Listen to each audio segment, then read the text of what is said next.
जगत और दुनिया को मंगलमय बनाने वाले सभी संत महात्मा, सभी ऋषि मुनि, सभी विद्वान, सभी गुरु एवं सद्गुरु, सभी वीर वीरांगनाएं,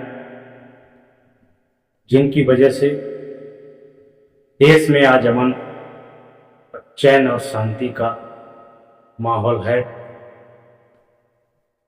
विश्व को शांति का संदेश देने वाले विश्ववंदनीय तथागत भगवान बुद्ध, संत कबीर, संत श्रोमणी, संत रविदास के पावन चरणों को स्मरण करते हुए, उनको श्रद्धा सुमन अर्पित करते हुए उनको नमन वंदन करता हूँ और उनकी शिक्षाओं को ध्यान करके, उनकी शिक्षाओं को सुन करके, उनकी शिक्षाओं को ग्रहण करके जन जन तक पहुंचाने का कार्य करके स्वयं का और लोगों का जीवन कृतार्थ बनाएंगे। ऐसी ईश्वर से मेरी इच्छा है, ऐसी मेरी कामना है। आज मैं दो विषयों पर चर्चा करूंगा। एक विषय है कि संगत से क्या प्रभाव पड़ता है और संगत किसकी करनी चाहिए, किसकी नहीं करनी चाहिए, और दूसरा विषय रहेगा कि हमें मनुष्य जीवन में किस प्रकार से अपने कार्यों को संपादित करना चाहिए, किस प्रकार से अपने पति दायित्वों का निर्वहन करते हुए, अपने पति दायित्वों की जिम्मेदारी लेते हुए किस प्रकार से हम कर्म के माध्यम से ही पूजा और आराधना कर सकते हैं। तो आज हम चर्चा करेंगे दो विषयों की। जीवन में उसकी संगत करिए जो आपके मन को, आपकी भावना को, आपकी आत्मा को सुख और शांति दे। संगत के साथ साथ ये भी विचार करिए कि इसकी संगत से क्या हमारे कार्य में विघ्न तो नहीं आ रहा है, हमारे चरित्र में विघ्न तो नहीं आ रहा है, हम कैसी संगत बैठ रहे हैं, कैसे लोगों के साथ उठना बैठना है। कहीं ऐसा तो नहीं इन फालतू लोगों के चक्कर में हमारा अमूल्य समय नष्ट होता हो, हमारा कार्य पीछे होता हो, और कुछ ऐसे लोग तो नहीं जो हमारे चरित्र पर दाग भी लगा सकते हों। लेकिन ये मानव मस्तिष्क ऐसा मस्तिष्क है जहाँ अच्छाइयाँ होती हैं, जहाँ सत्कर्म होते हैं, जहाँ धर्म कर्म की बात होती है, जहाँ सेवा और परोपकार की बात होती है, वहाँ पर ये मन लगता नहीं है। ये मन बहुत चंचल है। जहाँ पर हंसी ठिठोली की बात हो, बाह्यात बात हो, समय पास करने का कार्य हो, पिक्चर फिल्म देखने की बात हो, किसी की निंदा चुगली करने की बात हो, राजनीति पर चर्चा करने की बात हो, वहाँ पे मन बिना लगाए लग जाता है। इसलिए संगत ऐसी करिए जो आपके कार्यों की भी परवाह करे, आपके चरित्र की परवाह करे, आपके स्वास्थ्य की परवाह करे और आपके आपसे हर एक जुड़ी हुई व्यक्ति वस्तु की परवाह करे। वो संगत करने योग्य है। संगत साधु की कीजिए, मूर्ख मिले मौन पूजिए। जहाँ मूर्ख हो वहाँ से निकल लीजिए, जहाँ पे साधु और ज्ञान की संगत हो उस संगत को करिए।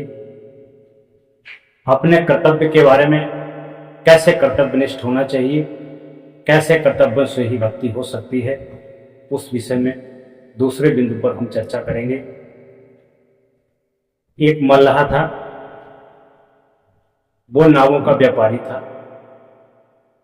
तीर्थों पर, टूरिस्ट प्लेसों पर, समंदर में, नदियों में, झीलों में लोग नाव की यात्रा करवाते हैं।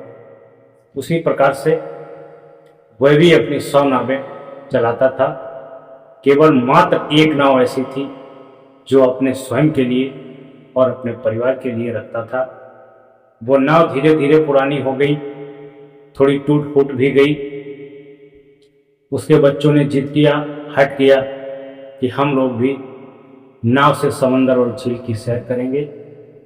उसने नाव को एक पेंटर को पेंट करने के लिए दे दिया कि इसकी साज सज्जा कर दी जाए, इसको बढ़िया से पेंट पुताई कर दी जाए ताकि नाव पुनः नहीं लगने लगे। उस पेंटर की ईमानदारी और वफादारी देखिए। जब वो उस नाव की पेंटिंग कर रहा था, पुताई कर रहा था, तो उसने देखा कि नाव एक जगह पे टूटी हुई थी और इसमें बड़े बड़े छेद भी थे।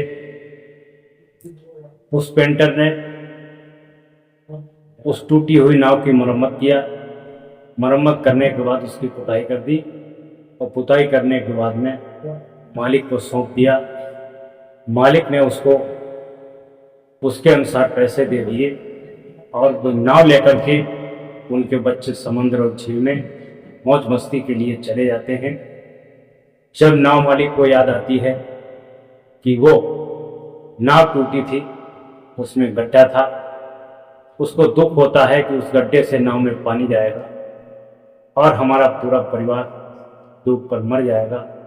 उस समय यातायात के साधन भी नहीं थे, फोन भी नहीं थे जो कैसे भी करके बात हो पाती।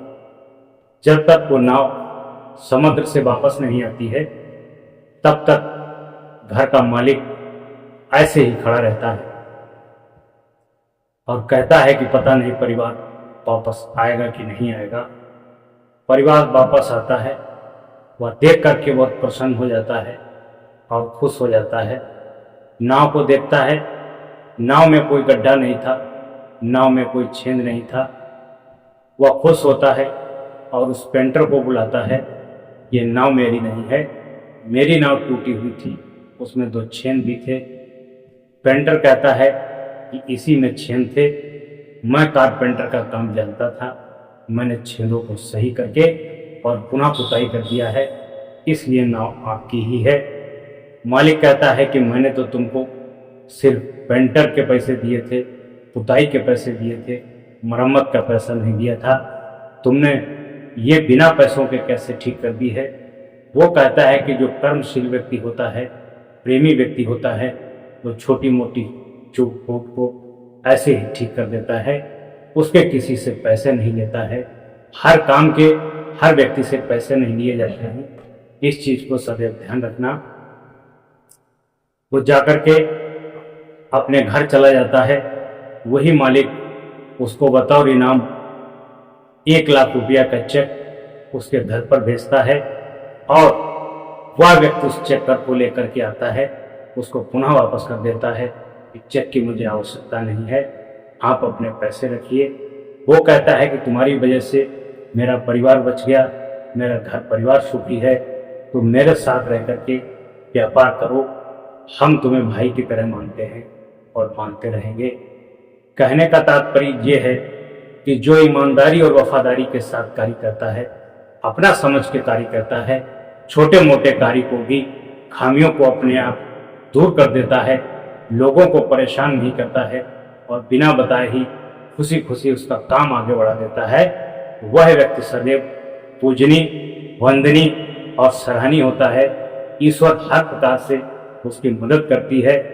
जो लोग कार्य करना नहीं चाहते हैं, जो लोग कार्य करना नहीं जानते हैं, जो लोग हर काम में नुक्स निकालते हैं, जिन्हें हर काम बोझा लगता है, ऐसे व्यक्ति कभी सम्मान नहीं होता है, समाज में कभी मान प्रतिष्ठा नहीं होती है, ऐसा व्यक्ति कभी नम्र और वंदनीय नहीं हो सकता है।